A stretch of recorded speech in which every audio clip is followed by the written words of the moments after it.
The air in the deep woods had a way of swallowing sound. It was always quiet, but not an empty quiet. It was a thick, living quiet, full of small rustles and distant bird calls. A boy moved through this quiet. He was 12, with a name we'll call Finn. He was walking a trapline, a simple loop of wire snares his uncle had taught him to set for small game. It was a chore mostly, but out here it felt less like a chore and more like a reason to be in the woods he loved. He knew this patch of forest, behind his family's property, better than he knew his own backyard. He knew where the old pine had fallen, creating a bridge over the creek. He knew where the blueberries grew thickest in late summer. Today, his mind was on the rabbits he hoped to find, his boots making soft thuds on the damp earth. That's why the smell hit him so hard. It was wrong. It was a sharp, chemical smell, like gasoline and burnt plastic, something that didn't belong among the scent of pine and wet soil. He stopped, his head coming up like a deer's. The quiet was different now, too. The birds had stopped singing. He followed the smell, his heart starting a low, steady drum in his chest. He pushed through a final wall of thick, scratchy brush, and the clearing opened up in front of him. His breath caught in his throat. It was a plane. Or what was left of one. A small, white and blue plane, its nose buried in the ground, one wing snapped off and pointing at the sky like a broken arm. The other wing was bent backwards. The metal skin was torn open, and inside, Finn could see seats tilted at crazy angles. The smell of fuel was strongest here, making his eyes water. For a moment, he just stood frozen, staring. Was anyone inside? He took a hesitant step forward, then another. He was about to call out when a sound came from his right. Not from the plane, but from the edge of the trees. A low, pained groan. He turned, and that's when he saw her. A woman was half sitting, half lying against the trunk of a big spruce tree, partly hidden by ferns. Her face was smudged with dirt and dried blood from a cut on her forehead. But her eyes were open, and they were fixed on him. They were dark and serious, and they held a warning. Her leg was the worst of it. It was stretched out in front of her at a bad angle, and her pants were torn and soaked with a dark stain.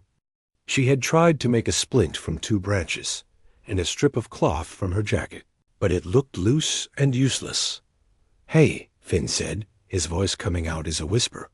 He took a step closer. Are you okay?" The woman shook her head slowly, carefully. She lifted a hand, not to wave him over, but to tell him to stop. "Stay there," she said. Her voice was strained but clear. "You need to listen." Finn stopped. He looked from her face to the wrecked plane and back again. "I can get help," he said. "My house is a couple miles back that way. I can run." "No," she said, and there was a force in that one word that held him still. "Not yet. My name is Kaya. You need to understand why I crashed." She took a shaky breath, wincing as she tried to adjust her position. The engine sputtered. "I was trying to find a place to put her down." She nodded towards the plane. "But that's not the first thing you need to worry about." As if on cue, a sound drifted from the trees on the far side of the clearing. It was a sound that turned Finn's blood to ice. A long, low howl, not from one throat, but from several, weaving together into a single, chilling song. It wasn't far away. Kaya's eyes locked onto his. "The wolves," she said. "They've been here since just after I crashed. They aren't just passing through."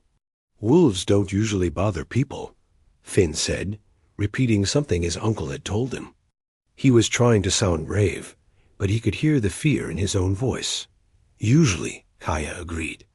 "But this isn't usual. They're guarding something. Or they see us as a threat to something." She glanced towards the torn open side of the plane. "I have something in there. Something important to my people. It's a part of our home. The wolves, they sense it. They think this place is theirs, and now we are in it. Another howl cut through the air, closer this time. Then, from the shadows under the trees, a shape moved. It was a wolf, big and gray, with a thick winter coat. It stepped into the edge of the clearing, its head low, its yellow eyes staring right at them. Not at the plane. At Kaya, lying helpless against the tree. Everything in Finn wanted to run. Every muscle, every nerve screamed at him to turn and crash back through the woods toward safety. He looked at Kaya's broken leg. He looked at the wolf, which took another slow, steady step forward, its lips pulling back to show white teeth. He wasn't a hero. He was just a kid who liked the woods. But leaving her, there was a thought that wouldn't even form in his mind. It was not something a person could do. His hand tightened around the only thing he had, the small hatchet he used to clear branches from his trapline. It felt terribly small and light. He stepped forward, putting his own body between the injured woman and those yellow eyes. He planted his feet apart on the soft ground, raised the hatchet, and faced the wolf. "Get back!" he shouted, and his young voice cracked in the middle of the word. The wolf paused, surprised by the movement and the sound. Its ears twitched forward. It wasn't used to something small standing its ground. For a second, there was just the three of them in the clearing: the boy, the woman, and the wolf. The quiet returned, heavier and more dangerous than before. Behind him, Finn heard Kaya's voice, soft but steady. "Good," she whispered. "Now don't look away." The wolf didn't just attack. It watched. Its yellow eyes took in the boy, the hatchet, the woman behind him. It was a big male with a broad head and a thick ruff of gray fur. It took another slow step, its nose testing the air. The smell of blood from Kaya's leg was strong. The smell of fear from Finn was probably strong too. "Stand tall," Kaya's voice came from behind him. It was low, almost like she was talking to herself. "Make yourself look bigger." Finn straightened his back, trying to make his thin frame seem wider. He raised the hatchet higher. His arm was already starting to tremble, but he locked his elbow. The wolf's lips curled back in a silent snarl. Then it moved. It wasn't a full-on charge. It was a quick, testing lunge. A blur of gray aimed straight at Finn's legs. Instinct took over. Finn didn't think, he swung. The hatchet came down in a short, chopping arc. He didn't hit the wolf, but the blade whistled through the air right in front of its snout. The wolf twisted in mid-air, landing lightly on its paws a few feet away. It let out a low, frustrated huff. Finn's heart was hammering so hard he could feel it in his ears. He sucked in a sharp breath. "Good," Kaya whispered. "You showed it you're not easy." But Finn knew it wasn't over. The wolf paced to the side, its eyes never leaving them. It was thinking. That was the scariest part. This wasn't a mindless animal. It was smart. It was working them out. The sun was dipping lower now, stretching long dark shadows from the trees across the clearing. The golden light made the whole scene feel strange and unreal. Finn knew the dark would make everything 100 times worse. He remembered the small emergency kit in his coat pocket.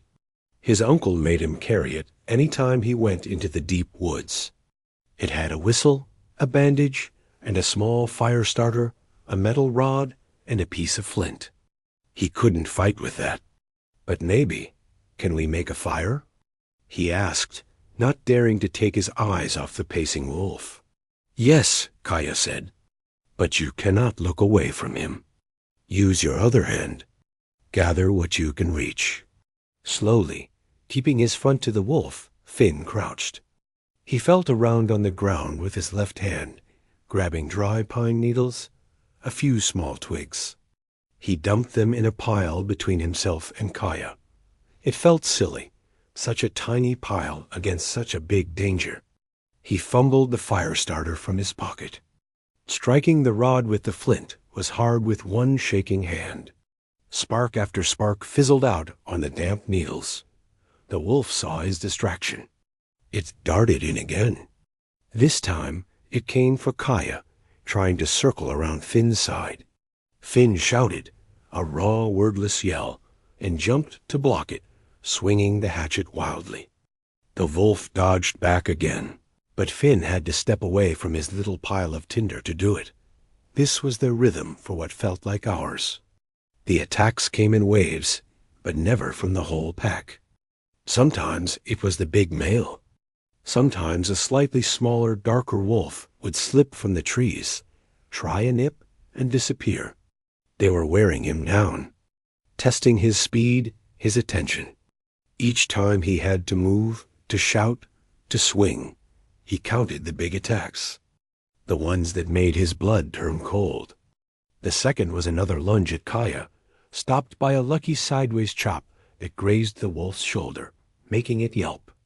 The third was a charge that Finn met with a thrown rock that bounced off its ribs dot by the fourth attack. Finn's world had shrunk to a small circle of dirt, pain, and fear. His arm ached. A thin line of blood was seeping from a shallow cut on his forearm, where a branch had scraped him during a dodge. His throat was raw from yelling. The little pile of fire-starting materials was forgotten dot. The fifth attack was the worst so far. 2 wolves came at once. The big male came straight on, while the darker one tried to flank. Finn focused on the big one, swinging hard, forcing it back. But he felt a searing pain on his left calf. The other wolf had gotten a bite in. He kicked out, his heavy boot connecting with a satisfying thud, and the wolf let go with a whine. He stumbled back, his leg burning, until his back was almost touching Kaya. "Breathe, boy," Kaya said. Her voice was a lifeline in the chaos. "They see your panic. Your fear is like a scent to them. You must own this ground. This is your place now, too." Her words, strange as they were, sank in. He wasn't just a kid in the woods anymore. He was standing somewhere. He was defending something. He planted his feet firmly on the dirt, on the pine needles, on the spot where he had bled. He took a deep, shuddering breath and glared at the yellow eyes in the gathering gloom. The 6th and 7th attacks blurred together in a haze of exhaustion. It was fully dark now, with only a sliver of moon giving faint shape to the wolves. They were shadows with teeth. He fought them with sound as much as with the hatchet, screaming until his voice broke, making himself into a loud, violent, unpredictable thing in their quiet territory. After the 7th time driving them back, something changed. The wolves stopped coming. They melted back into the black wall of trees. But Finn could still feel them. He could see the faint green glow of their eyes, watching from just beyond the edge of the clearing. A ring of silent spectators. The sudden quiet was almost louder than the snarls. Finn's whole body was shaking. He slowly lowered the hatchet, his fingers stiff and cramped from clutching it so tight. "Now," Kaya said, her voice weak but clear. "The fire." This time he managed it. His hands shook so badly it took many tries, but finally a spark caught on some dry moss. A tiny flame bloomed. He fed it carefully, blowing on it until it grew, adding twigs, then branches. The light pushed back the dark, creating a small, flickering circle of safety dot in the firelight. He finally looked at his leg. His pants were torn, and 4 puncture wounds oozed blood. It hurt with a deep, throbbing pain. He looked at Kaya. Her face was pale, but she gave him a slow, tired nod. "You did a brave thing," she said. "You didn't just fight. You stood. That is different." Finn didn't feel brave. He felt cold, hurt, and more tired than he had ever been in his life. He sat down heavily by the fire, the hatchet still in his lap, his eyes on the tree line where the green light still watched. The siege was over, but the night was long. The fire cracked and popped, a small, brave sound in the huge silence of the night. Finn sat close to it, his arms wrapped around his knees. Every few seconds, his whole body would give a little shiver that had nothing to do with the cold. His leg where the wolf had bitten him burned with a deep, hot pain. He could see the 4 little holes in his pants, dark with blood. Across the fire, Kaya was leaning back against the spruce tree, her eyes closed, but he could tell by the tight lines around her mouth that she wasn't sleeping. She was in pain, too. The green eyes were still out there. Not many now. Maybe just 2 or 3 pairs, floating in the blackness beyond the firelight. They weren't moving, just watching. The feeling of being watched was so strong it felt like a pressure on Finn's skin. Are they waiting for the fire to go out? Finn asked. His voice sounded small and scratchy. Kaya opened her eyes. They reflected the flames. Maybe, she said softly. Or maybe they are just waiting to see what we do. They know we are hurt. In their world, that is important. It changes things. Finn added another branch to the fire, sending up a shower of sparks. He wanted the light to be bigger, to push the eyes farther back. You said you had something. In the plane. Something they're guarding. Kaya was quiet for a long moment, looking into the fire. It is a bundle, she said finally, wrapped in deer hide and tied with sinew. My grandmother gave it to me. Now I was taking it home. She told him a story then, not in a big, dramatic way, but in a low, steady voice that fit the rhythm of the night. She spoke of her people's home, a valley many miles from here, a place that was being changed by new roads and new buildings. The bundle, she said, was like a piece of that home. It held things that connected them to the land. Soil from a sacred place. Seeds from plants that had fed their families for generations. A small carving from an elder tree that no longer stood. It is not just objects, she said, her voice growing stronger with the telling. It is a memory, a promise. It has the spirit of the place in it. You cannot see that spirit, but you can feel it. And animals, they can feel it too, sometimes better than people. Finn thought about that. He thought about the wolves. They hadn't just attacked to eat. They had been careful, like they were pushing him away from something. They think we're stealing it? He asked. They do not think like us, Kaya said. They feel a power, a weight. They feel that this piece of earth does not belong here, in their woods. They are the guardians of this place. And now we are here with a piece of another place. It confuses them. It makes them angry. A log in the fire broke, collapsing in a soft crunch. One pair of green eyes blinked and disappeared, then returned. The wind picked up, making the tall pines sway and groan high above them. It was a lonely sound.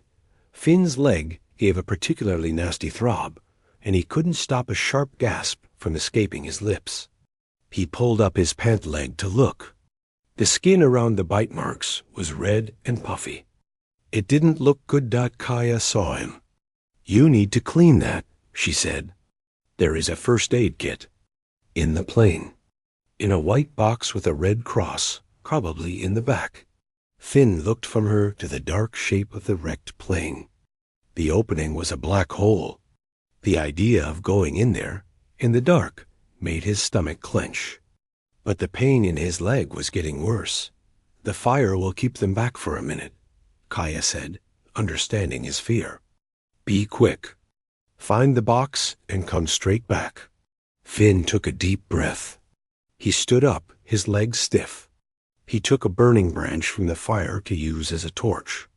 Its light was jumpy and wild, making the shadows inside the plane seem to move. He walked towards the wreck, the hair on the back of his neck standing up. He could still feel the watching eyes. The plane smelled even worse inside, like fuel and wet metal. He shuffled through the tilted cabin, his torchlight flashing over torn seats and scattered papers. Finally, under a folded jacket, he saw the white box. He grabbed it and practically ran back to the circle of firelight, his heart pounding. It felt like a huge victory, just getting back. He opened the box. There were bandages, tape, little packets of antiseptic wipes. He cleaned his wounds as best he could, wiping away the dirt and blood.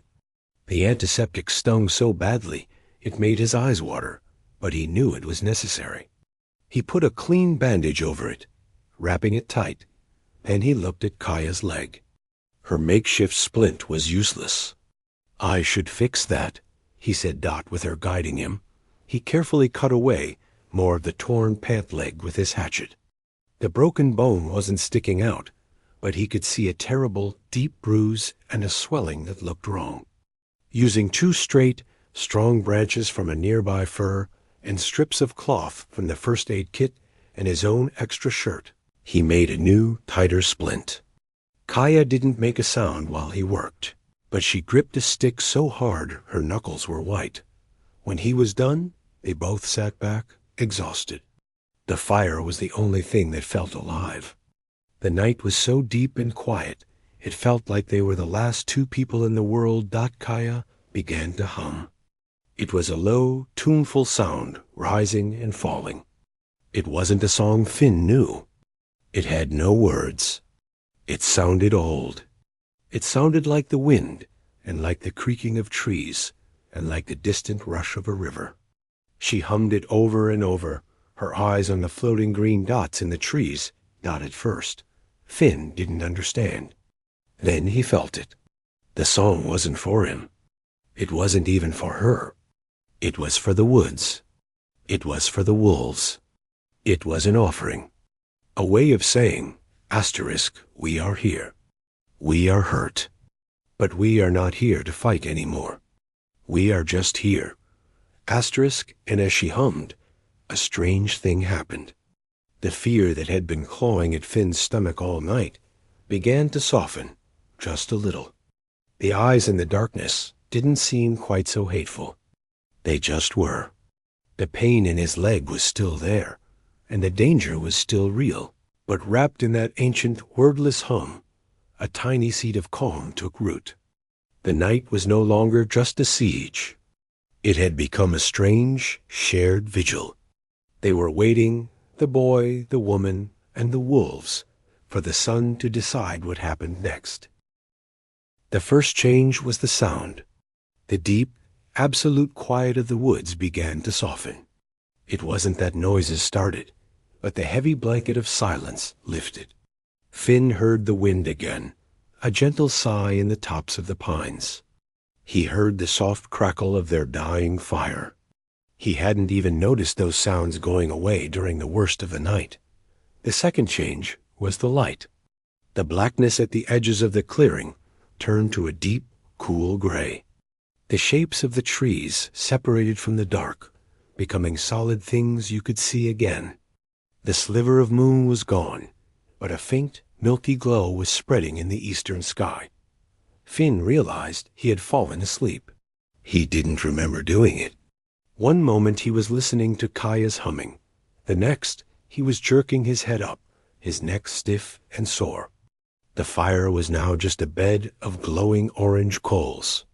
He looked around, his heart suddenly racing. Where were the eyes? He scanned the tree line. Nothing. The floating green dots were gone. He strained his ears, listening for the pad of feet, the rustle of fur. There was only the peaceful morning woods sound.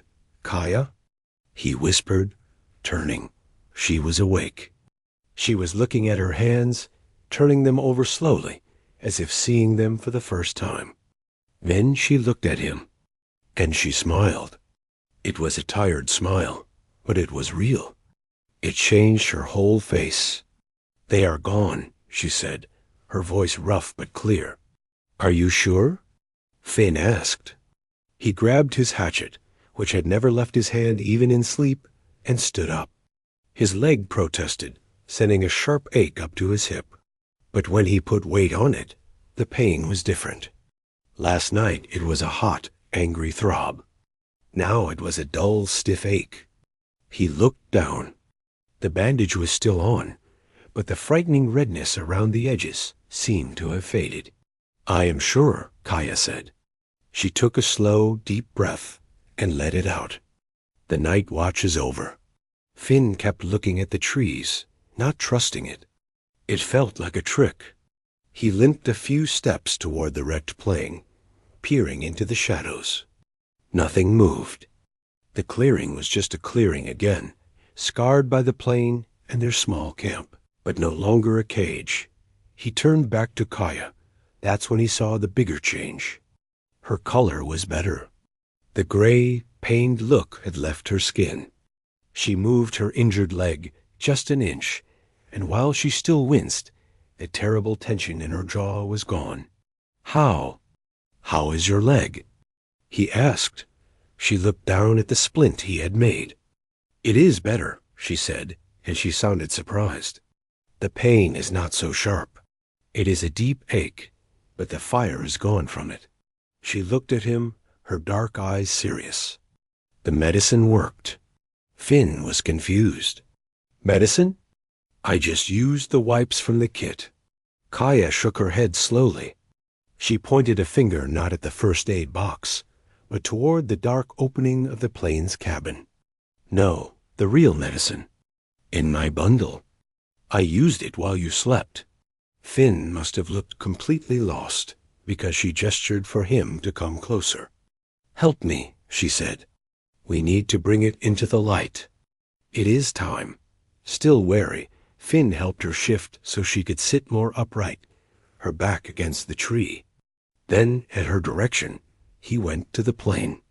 In the dim morning light, he could see better.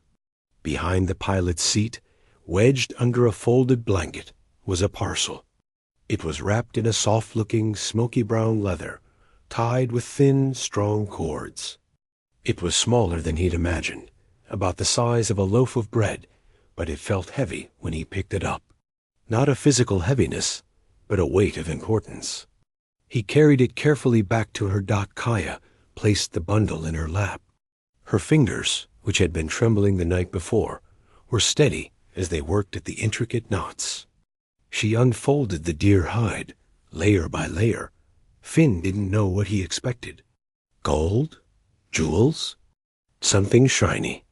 What was inside was both simpler and more mysterious than anything he could have thought of. There was a small clay pot, sealed with wax.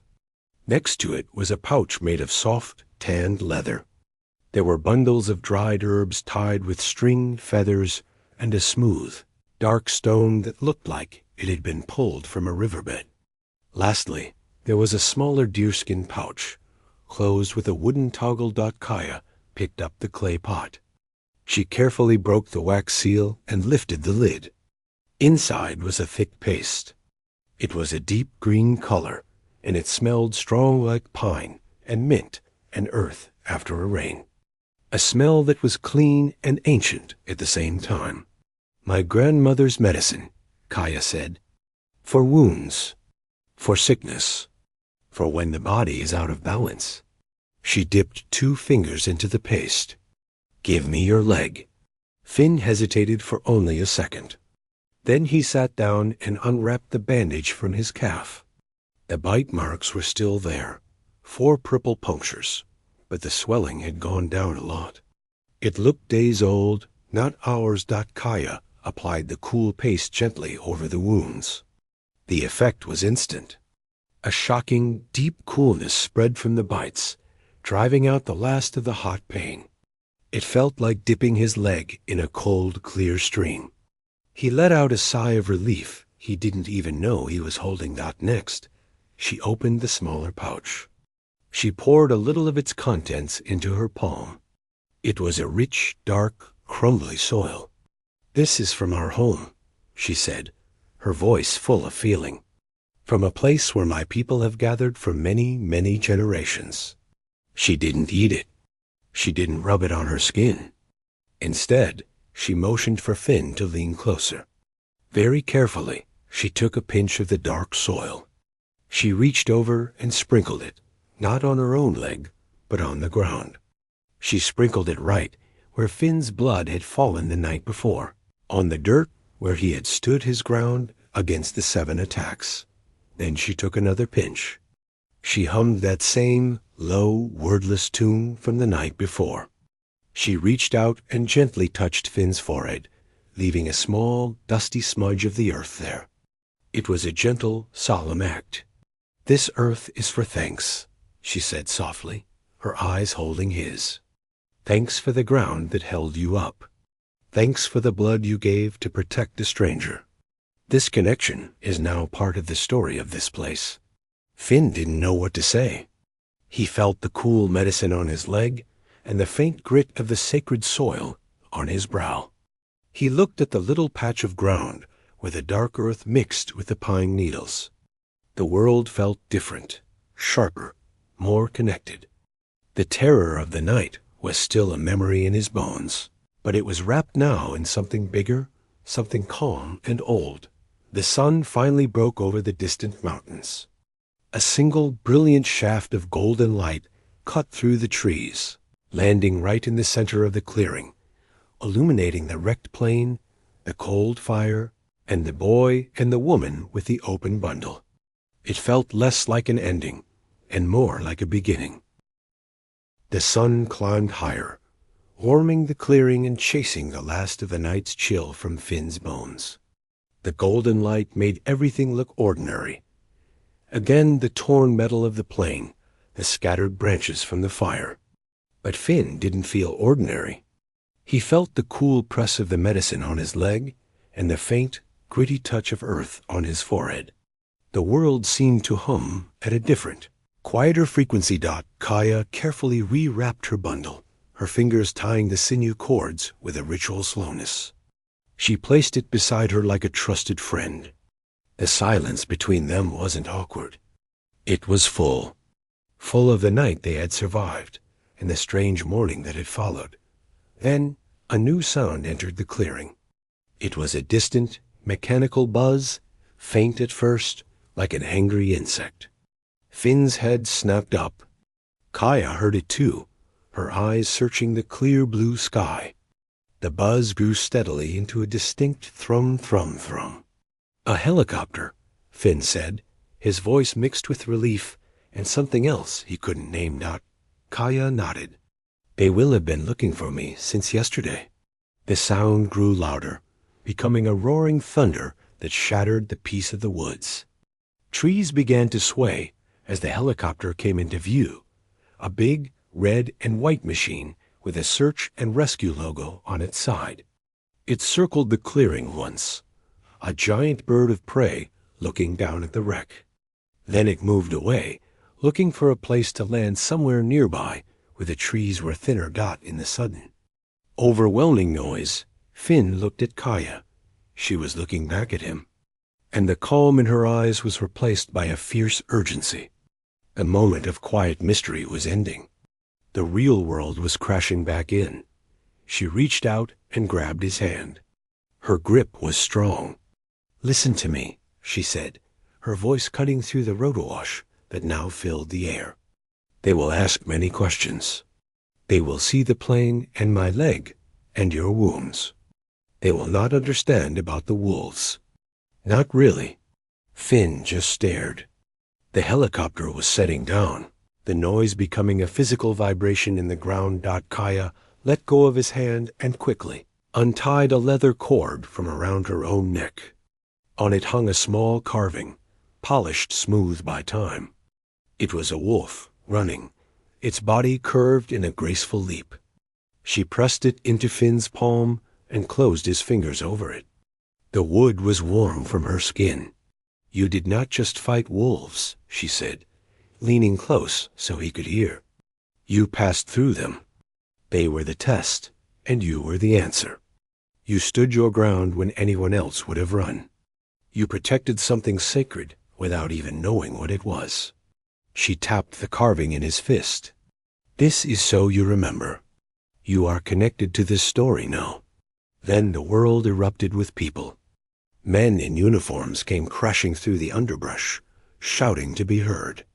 Paramedics with big orange kits knelt beside Kaya, asking her rapid-fire questions. Another man, an official-looking one with a clipboard, came to Finn. "Son, are you hurt? How did you get here? Were you in the plane?" The questions came like a hailstorm. Finn pointed to his house, miles away.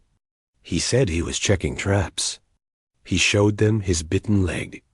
When he said, "Wolves," the men exchanged quick, doubtful looks. "A whole pack?" the official asked, writing on his clipboard. 7 times, Finn said quietly. They attacked 7 times. The man raised an eyebrow, nodded slowly, and kept writing. He didn't say he didn't believe him. But Finn could tell. He saw it in the glance the man shared with a paramedic.